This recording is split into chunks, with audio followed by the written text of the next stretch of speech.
Shalom, Barakatah Yahweh, Ba'ashim, Yahushai, Ba'ashim Kadash. All praises and glories definitely do, especially in the times we're living in. Much respects to the apostles and others at Great Millstone, and to all the brothers and sisters out there doing the work. I say, Shalom. All right. This lesson is going to be entitled The Kingdom, which equals rulership. All right. So without further ado, we're going to get into this, all right? All rulership is based on the rise and fall of kingdoms, all right? All throughout history, okay? There's always been a head and a tail, all right?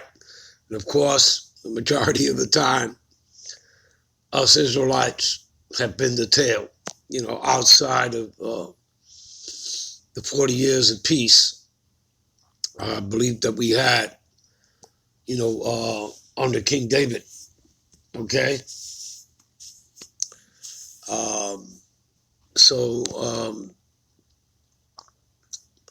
Most of the time we've been the tail. But again, that's getting ready to change people. We're getting ready to go into the everlasting kingdom, all right?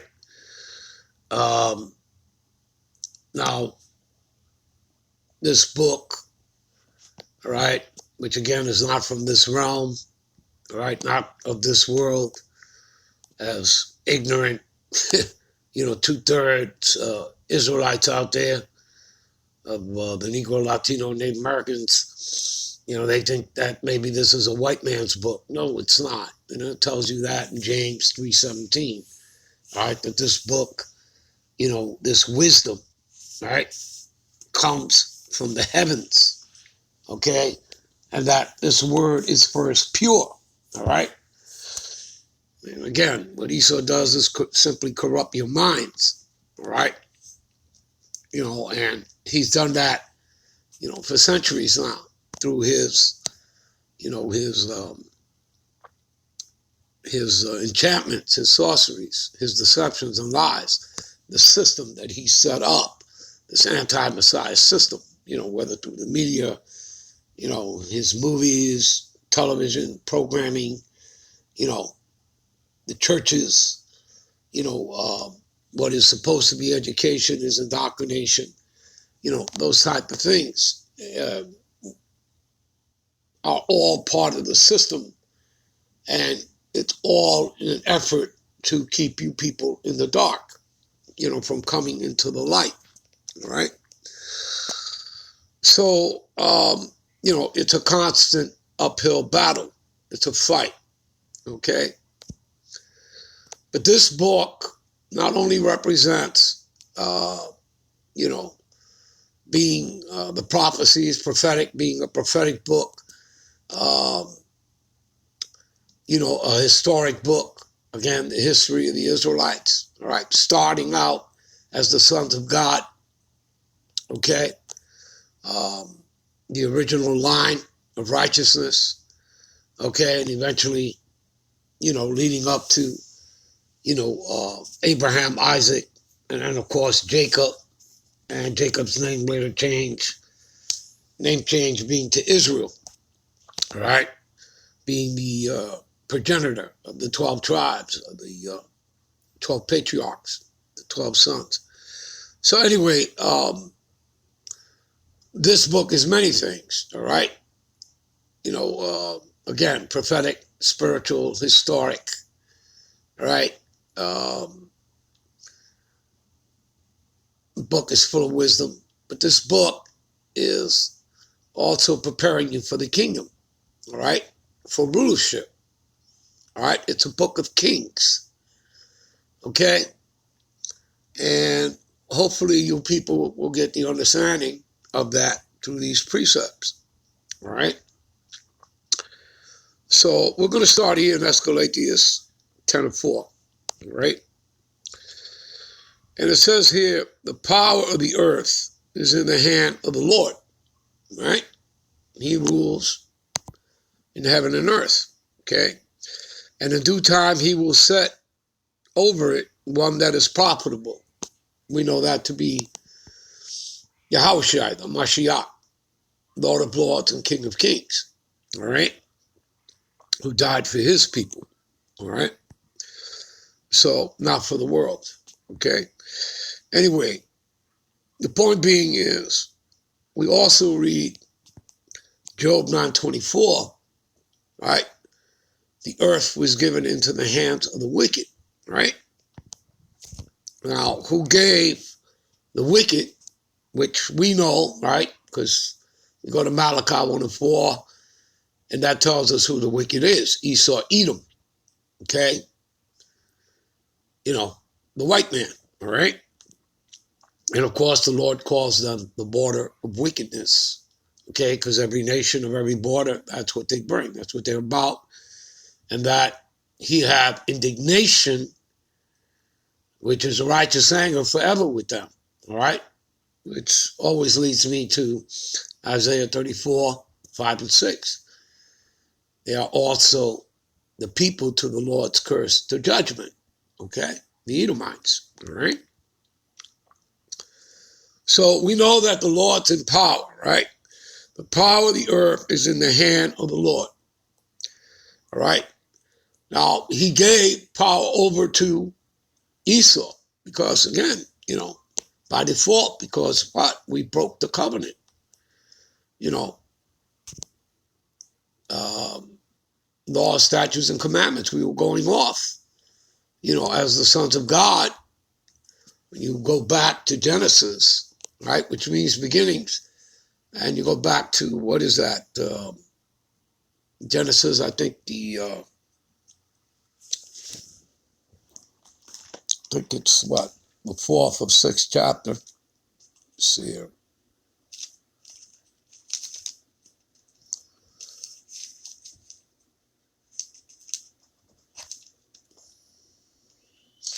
Genesis 6, I believe.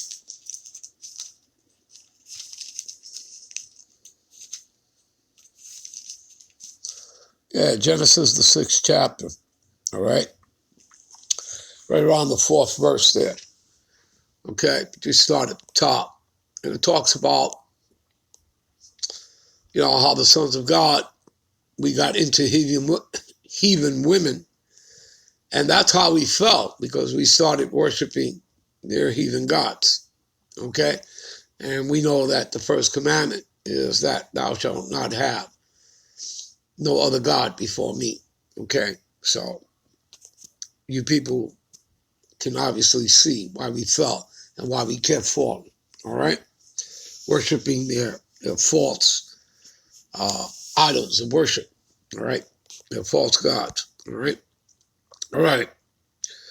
So anyway,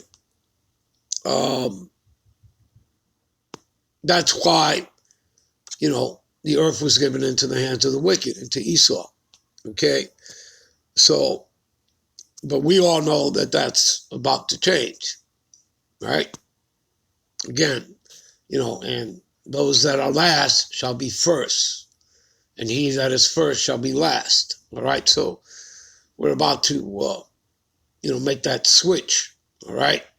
You know, as people remember the movie with Eddie Murphy, you know, Trading Places. That's basically what's going to happen here. All right. Now, why? If we scroll down here, we find out, that's Galatians 10:8, because of unrighteous dealings, all right, injuries and riches got by deceit, the kingdom is translated from one people to another, all right? So, whose kingdom is this? Esau's, right? So, the Edomites, the white man, okay? Remember that he would have to be in power when the Lord came back, according to prophecy, right? So, they like to tell you that Edomites are done away with. All right. Anyway, the point is that, okay, this is why the kingdom is being translated. And again, because it's time, people, it's time. You understand? They came into power as the third beast, the Macedonian kingdom, under Alexander the Great and King Philip the Macedonian. All right. And again, calling themselves the Greeks. They call themselves by the lands they conquered. Read that about that in Psalms 49:11. All right.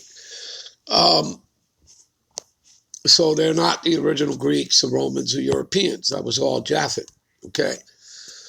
And the sons of Japhet, again, if you want to know what they look like, all you got to do is put in Etruscans, in Google and look at the images. And you'll find out that, the images look like the Polynesian people, the Hawaiians and the Samoans. All right. So anyway, okay, then eventually they morphed into the Roman Empire. Okay. They were put down for the 1,000 years. The Moors ruled all of Europe, the Byzantine Empire. Okay. And they ruled out of Portugal and Spain. All right. And regardless that they were Israelites, it was still going off. They were worshiping, false gods too. And I don't mean, of course they were worshiping Islam, but they were worshiping other gods as well. Okay. So they were completely going off. All right. And it took them, the Edomites, they came back into power during the mid-1300s. All right. And it took them a little over 100 years to take down the Moors. Okay. But that's, the third and final time that they would come into power and rule. All right. So they've been ruling ever since. Okay. And when you go to Revelations, the 20th chapter, right, the Lord, is describing this particular nation of people, the Edomites, as the dragon, the old serpent, which is the devil and Satan. Okay. And that, after the 1,000 years, he shall be loose for a little season. Okay. Well, now we're at the end of that little season. Okay. And all you have to do is open up your eyes and see that, this is fact. Okay. You're living in that time. All right. So you're living in the latter days. Okay. We close, people. We almost home. All right.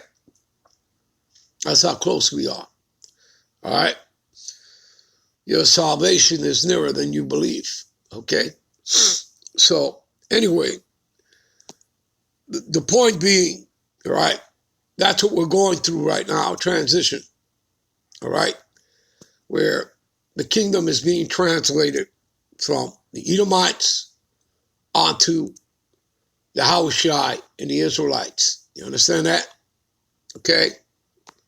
We go to the prophecy. Okay. Second Ezra 6 and 9. All right. And I'm going to go right to the point. All right. For Esau is the end of the world. That word world there is talking about the ending of an age, as in their age, their era, their rulership and kingdom. You understand? So that's where we're at. We're at the end of it. And Jacob, right? Who are the descendants of Jacob? The Negroes, Latinos, and Native Americans that make up 12 tribes of Israel. All right? They are the beginning of it that follows. So you see, this is not the end all, be all for us. So it is not the end of the world per se in an oikomeni sense. Okay? It's the end of his world. Okay? And understand that there are many worlds. All right? But this is the end of his world, the end of his age, era, rulership, and kingdom. But for us, this is the beginning, okay? Because you have not lived yet, okay? They have lived. They've been in their heaven, being in the power seat in rulership. We have been in our hell. So now that is about to change, all right? So that's what this lesson is all about, the kingdom, which equals rulership, Okay? All right, we're going to end this here and come right back with part 2. All right, shalom.